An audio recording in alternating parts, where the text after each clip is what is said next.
Chapter 4, Lesson 2, The Virginia Colony, page 152. You are there. We're getting off here, your friend shouts. The year is 1587. You and 116 other settlers are on ships off the coast of Roanoke Island in present-day North Carolina. Earlier settlers had built homes and a fort on Roanoke, but they didn't like the island. They all went home to England. Maybe we'll be able to use the houses they left behind, you say. Still, you do not have a very good feeling about this place. Page 153, England attempts a colony. England saw that Spain had grown rich from its colonies. England's rulers now wanted their own colonies in the Americas. They knew they would benefit from the lumber and other raw materials the colonies would provide. A raw material is a resource that can be used to make a product. In 1584, England's Queen Elizabeth I chose Walter Raleigh to set up a colony in North America. A year later, Raleigh sent John White and about 100 colonists to Roanoke Island in an area Raleigh named Virginia. These colonists did not stay long. They ran low on food and returned to England. John White led another group of settlers to Roanoke Island in 1587. After a time, White sailed back to England to get more supplies. When he returned 3 years later, all the settlers were gone. What happened there is still a mystery. Roanoke is known as the Lost Colony. In the early 1600s, a group of English merchants wanted to try again to start a colony in Virginia. With the approval of King James I, they set up the Virginia Company. In return for money that the merchants had given to set up the company, each owner received stock in the company. Stock is part ownership in a business. Page 154, Jamestown. In 1607, 3 ships sent by the Virginia Company sailed into the deep bay now called the Chesapeake. The 105 colonists aboard sailed up a river they named James in honor of their king. Along the shore, they cleared land and built the settlement of Jamestown. Jamestown was a poor choice for a settlement. The swampy land was not good for farming. The colonists had no interest in farming anyway.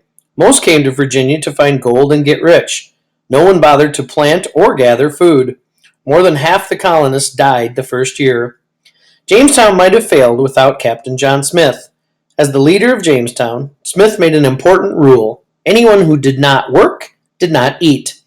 The colonists were soon busy planting crops and building a fort. The Powhatan Confederacy. Most of the Native Americans living in Virginia at this time belonged to the Powhatan Confederacy. Its tribes were united under one main chief. Colonists gave the name Powhatan to all the tribes as well as to the chief. From the start, there was trouble between the Powhatan and the colonists, as hungry colonists often stole the tribe's crops. Chief Powhatan's daughter, Pocahontas, helped bring about a short time of peace between the groups. During this time, both groups cooperated by trading goods. Page 155, Growth and Government. For all of its troubles, Jamestown grew. A leader named John Rolfe brought tobacco plants from the West Indies to the colony. The colonists were soon growing tobacco as a cash crop, a crop that people grow to sell. The Virginia Company sold tobacco all over Europe and made huge profits. A profit is the money left over after all costs have been paid. Growing tobacco required many workers. The Virginia Company paid for people's passages or trips to Virginia.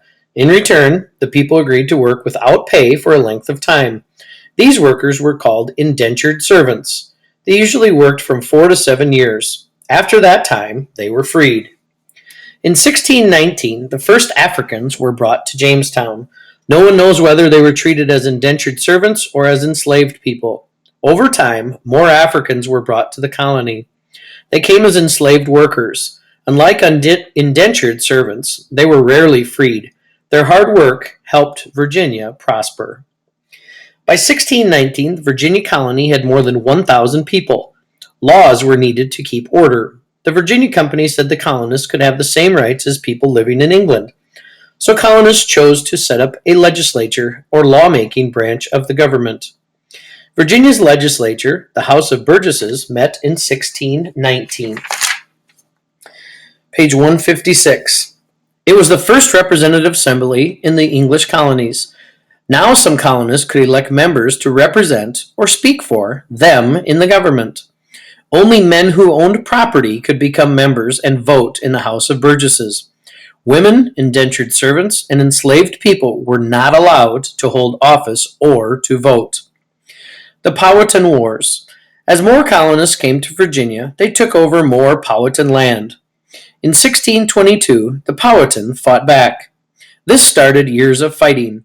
The Powhatan Wars led King James I to make Virginia a royal colony.